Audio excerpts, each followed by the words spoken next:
ज्यांच्यामुळे हा इतिहास लिहिला जातो आहे ते सर्वोच्च न्यायालयाचे सरन्यायाधीश माननीय भूषण गवई साहेब,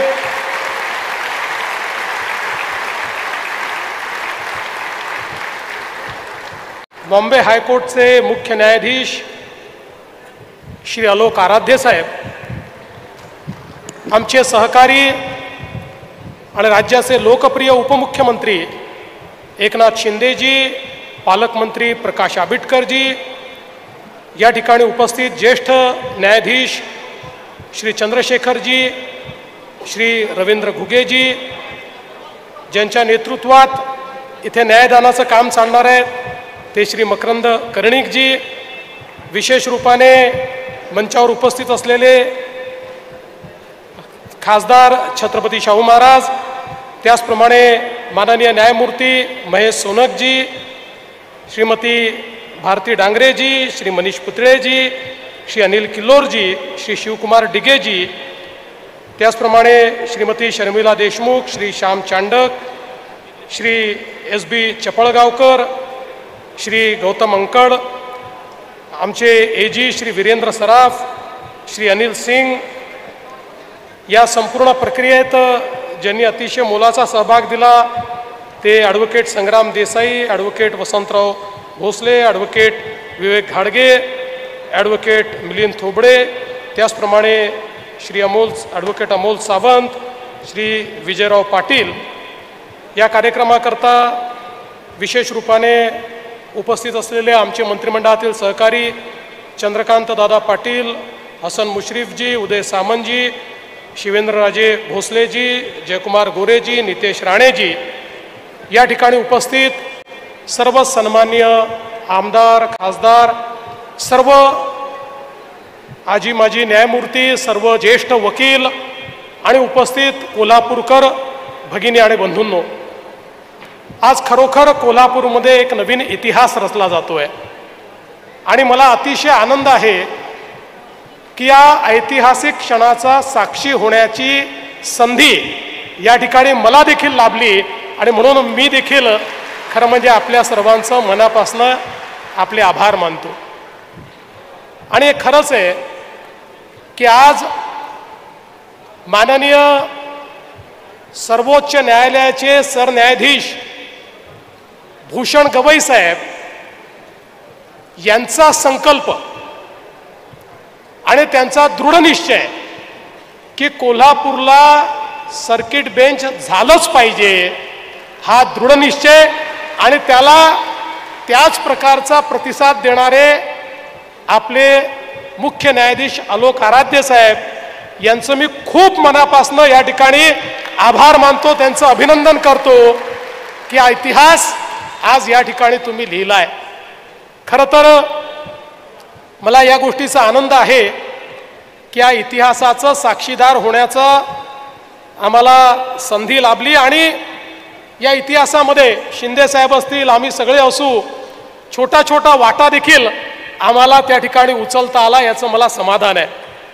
मला आठवतं की मोहित शाह साहेबांनी आता सांगितलं, खरं म्हणजे या ठिकाणी पहिल्यांदा आपण 12 मे 2015ला एक त्या ठिकाणी कोल्हापूरमध्ये अशा प्रकारचं सर्किट बेंच असावं असा कॅबिनेटचा ठराव केला होता. आणि त्याच्याही पूर्वी इथे कोल्हापूरमध्ये ज्यावेळेस देशाचे प्रधानमंत्री माननीय नरेंद्र मोदीजी हे पुढारीच्या कार्यक्रमाला आले होते, बाळासाहेब जाधव त्या ठिकाणी होते आणि बाळासाहेबांनी मोदीजींसमोरच मागणी केली की आम्हाला सर्किट बेंच हवा. आणि त्यानंतर आम्ही एकत्रित असताना ते असं म्हणाले की सगळ्या कोल्हापूरकरांची मागणी आहे. मोदीजी म्हणाले हे तर इथल्या हायकोर्टाला आणि इथल्या सरकारला ठरवायचं आहे, सरकारने त्या संदर्भात निर्णय घ्यावा.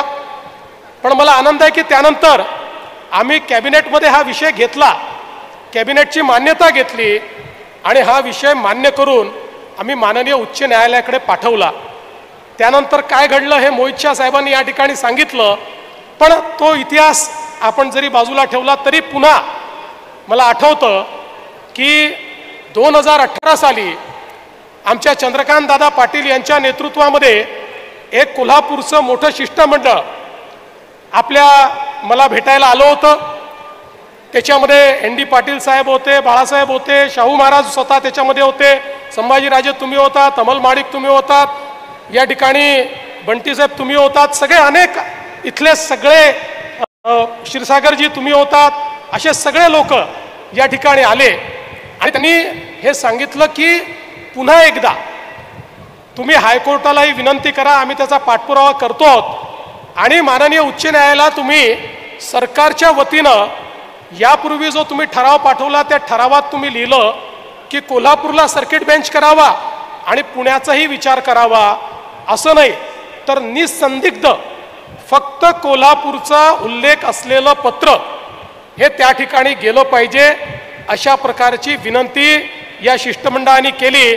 आणि चंद्रकांत दादा असतील, एकनाथ शिंदे साहेब असतील, आम्ही सगळ्यांनी निर्णय केला आणि निसंदिग्ध केवळ कोल्हापूरमध्येच सर्किट बेंच करावा अशा प्रकारचं पत्र हे आपण 18 फेब्रुवारी 2018 त्या ठिकाणी लिहिलं. त्यानंतर हा पुन्हा पाठपुरावा सुरू होता. आम्हाला माननीय उच्च न्यायालयाकडनं त्या ठिकाणी विचारणा झाली की ठीक आहे, आम्ही जर हा विचार केला तर तुम्ही त्याकरता इन्फ्रास्ट्रक्चर तयार करायला राज्य सरकारची तयारी आहे का. आणि मग मला आठवतं की 19 जानेवारी 2019 आम्ही पुन्हा पत्र पाठवलं आणि त्यावेळी आज ज्या जागेचं हस्तांतरण आपण केलं आहे ही जागा आणि 100 कोटी रुपये हे आम्ही देणार अशा प्रकारचा त्या ठिकाणी आम्ही घोषणा केली आणि ते आम्ही माननीय उच्च न्यायालयाकडे पाठवलं. पण एक गोष्ट निश्चितपणे या ठिकाणी मान्य केली पाहिजे की या सगळ्या गोष्टी जरी होत होत्या तरी सर्किट बेंचचा काही थांगपत्ता लागत नव्हता. सर्किट बेंच बनण्याकरता गवई साहेबांनी पुढाकार घेतला आणि गवई साहेबांनी ठरवलं. गवई साहेबांनी आमच्याशी चर्चा केली. मला गवई साहेब म्हणाले की कोल्हापूरची मागणी योग्य आहे, इतक्या दुरून लोकांना मुंबईला जाणं, त्याचा खर्च, राहण्याची व्यवस्था नाही, कोकणातनं लोक चालले आहेत, सोलापूर, कोल्हापूर, सातारा, सांगली सगळीकडनं लोक चाललेले आहेत, ही सगळी व्यवस्था ही काही योग्य नाही आहे. खरं जर कोणाचा या संदर्भात अधिकार असेल तर तो कोल्हापूरचा आहे आणि कोल्हापूरला हा सर्किट बेंच केलाच पाहिजे या मताचा मी आहे. आणि त्यांनी जाहीर त्या ठिकाणी सांगितलं, ही भूमिका घेतली की अशा प्रकारचा बेंच झाला पाहिजे. आम्ही पण त्यांना सांगितलं की आमची तयारी आहे आणि आमचंही मत आहे की अशा प्रकारचा बेंच त्या ठिकाणी झाला पाहिजे. आता एकदा त्यांनी हे ठरवल्यानंतर त्यांनी दुसरं काम काय केलं, इकडे नंतर जाहीर केलं पण त्यांनी तारीखही ठरवून टाकली. त्यांनी तारीख ठरवली 15 ऑगस्टच्या दुसऱ्या दिवशी, 16 किंवा 17 या दिवशी या सर्किट बेंचचं उद्घाटन करायचं आहे. आता तुम्ही रिव्हर्स वर्किंग सुरू करा. आणि आराध्य साहेबांना देखील त्यांनी सांगितलं आता रिव्हर्स वर्किंग सुरू करा. ते मी आराध्य साहेब आम्ही खूप चर्चा करून हे कसं करता येईल या संदर्भातला आम्ही त्याचा विचार केला. आणि म्हणूनच संग्राम देसाई साहेब तुम्ही जे सांगितलं की त्यांनी मागणी केली आणि मी त्या मागणीवर काहीच बोललो नाही, त्यांच्या कानात सांगितलं. आमचे सगळे कोल्हापूरचे लोकप्रतिनिधी माझ्याकडे यायचे, शिंदे साहेबांकडे जायचे आणि आम्हाला म्हणायचे की बेंचचं काय होणार आहे. आम्ही त्यांना सांगायचो होणार आहे पण आत्ता जाहीर करू नका, अनेक वेळा लवकर जाहीर केलं तर माशी शिंकते, त्यामुळे आता सगळ्या गोष्टी या लाईनीत आहेत. गवई साहेबांनी मनावर घेतलाय, आम्ही कुठली घोषणा करणार नाही, थेट आपण त्या ठिकाणी हा बेंचच निर्माण करू. आणि त्यानंतर मला अतिशय या ठिकाणी सांगायला आनंद वाटतो की गवई साहेबांनी सगळं शेड्यूल फायनल केलं आणि मग सांगितलं आधीच जागा वगैरे बघून ठेवा, जागा ठीक आहे की नाही, जागा वगैरे आधी पाहिली आणि मग त्याच्यानंतर ही जागा परिवर्तित होऊ शकते हे लक्षात घेतल्यानंतर त्या ठिकाणी माननीय आमच्या मुख्य न्यायमूर्ती महोदयांनी आम्हाला पत्र लिहिलं आणि ते पत्र आल्याबरोबर संध्याकाळी गवई साहेबांचा फोन आला की पत्र आलेलं आहे, लवकर उत्तर द्या, नाही तर त्याला तुम्ही वेळ लावला तर परत आपली डेडलाईन चुकेल. मग मी लगेच माननीय गव्हर्नर साहेबांच्या घरी गेलो आणि गव्हर्नर साहेबांना सांगितलं तुमचं पत्र त्या ठिकाणी जावं लागतं, गव्हर्नर साहेब आपण तात्काळ याला उत्तर द्या. आणि सकाळी पत्र आलं आणि संध्याकाळी गव्हर्नर साहेबांनी त्याला उत्तर पाठवलं की आमचं शासन हे करण्याकरता तयार आहे. आणि मग इथल्या बांधकामाचा विषय होता, याला परिवर्तित करायचं होतं. मी विशेष अभिनंदन करेन आमचे PWD विभागाचे मंत्री शिवेंद्रराजे भोसले यांचं आणि अतुल चव्हाण जे आमचे इथले मुख्य अभियंता आहेत त्यांचं. यांनी हे शिवधनुष्य पेलायचं ठरवलं आणि अर्थातच कर्णिक साहेबांचं आणि आराध्य साहेबांचं तर मार्गदर्शन होतंच, पण दिल्लीला बसून गवई साहेबांचं डे टू डे मार्गदर्शन होतं. किती काम झालं, काय काम झालं, काम होतंय की नाही, पूर्ण होणार आहे की नाही, कुठे अडकलं आहे का. मला असं वाटतं की हे अतिशय रेअर आहे की इतक्या उच्च स्थानावर बसलेल्या व्यक्तीने मायन्युटेस्ट डिटेल काय झालं आहे काय नाही आहे याचा खूप पाठपुरावा केला. आणि अर्थात आमची वकील मंडळी तर एकही दिवस शांत बसली नाही. या सगळ्या आमच्या वकिलांचे जे नेते होते हे 24 तास याचा पाठपुरावा करत होते.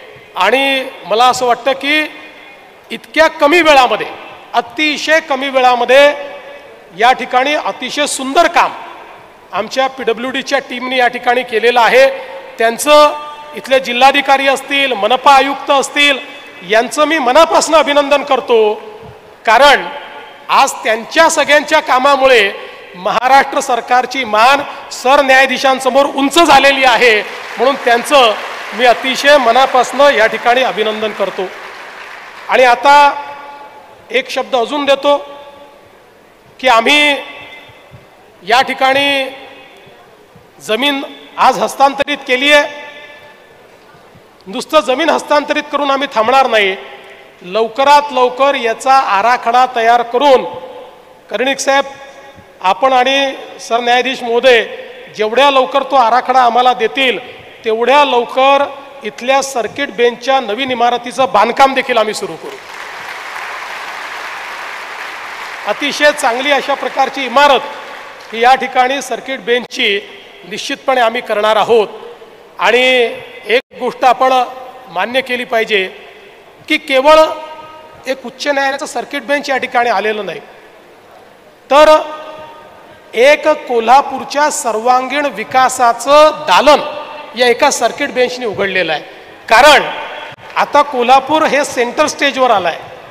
आता जवळपास आपले जे आजूबाजूचे जिल्हे आहेत, पुणे विभागातले पुणे वगळता आणि तिकडे कोकणातले 2 जिल्हे, इथल्या लोकांचं केंद्र हे आता कोल्हापूर झालं आहे. आणि कोल्हापूरचा इतिहास तर आपल्याला माहिती आहे. मगाशी शिंदे साहेबांनी सांगितलं 1931 साली राजाराम महाराजांनी या ठिकाणी हायकोर्ट आणि सुप्रीम कोर्ट आणलं होतं. आणि ज्या ठिकाणी ते कोर्ट होतं त्याच ठिकाणी आता आपलं कोर्ट नव्याने सुरू झालेलं आहे, त्याच इमारतीत सुरू झालेलं आहे. त्यामुळे कोल्हापूरच्या इतिहासाला साजेश अशा प्रकारचे कार्य यापुढे देखील आम्ही निश्चितपणे राज्य सरकारच्या वतीनं करत राहू. आणि सामान्य माणसाला न्याय मिळण्याकरता ज्या ज्या गोष्टी करायची आवश्यकता आहे, हे खरंच आहे की शिंदे साहेबांनी ज्यावेळेस ते मुख्यमंत्री होते आणि मी विधी व न्यायमंत्री होतो, आम्ही रेकॉर्ड अशा प्रकारच्या बांधकामांना त्या काळामध्ये मान्यता दिली. आणि आताही जेवढे आपल्याकडे या ठिकाणी कोर्ट इन्फ्रास्ट्रक्चर तयार करता येईल ते करण्याचा आमचा प्रयत्न आहे. त्यासोबत आपण एक ॲडव्होकेट्स प्रोटेक्शन ॲक्टचा विषय देखील या ठिकाणी मांडलेला आहे. तो सकारात्मकतेनं आमच्या समोर आहे. त्याच्यावर आम्ही योग्य निर्णय हा लवकरात लवकर करू, हा देखील विश्वास मी आपल्याला देतो. आणि आपल्या ज्या संस्था उभ्या करायच्या आहेत त्याला जी काही आर्थिक मदत करायची आहे ती निश्चितपणे आपलं सरकार करेल. कारण या सगळ्या संस्थांच्या माध्यमातून न्यायदानाच्या संदर्भात उत्तम अशा प्रकारची व्यवस्था ही उभी राहणार आहे, मानव संसाधन उभं राहणार आहे. आणि म्हणून निश्चितपणे त्यालाही जी काही मदत करता येईल ती आम्ही करू. मी पुन्हा एकदा या ठिकाणी 50 वर्षाचा लढा 1974 साली सुरू झालेला लढा 50 वर्षानंतर आज या ठिकाणी पूर्ण झाला आणि तो पूर्ण करत असताना ज्यांनी हे शिवधनुष्य पेललं ते भारताचे सरन्यायाधीश माननीय गवई साहेबांचं संपूर्ण कोल्हापूरकरांच्या वतीनं आणि या सर्किट बेंचमध्ये येणाऱ्या सगळ्या जिल्ह्यांच्या माध्यमातून खूप खूप त्यांचे आभार मानतो आणि माझं बोलणं संपवतो. धन्यवाद.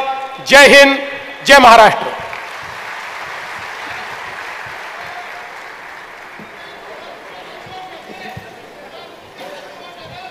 धन्यवाद साहेब.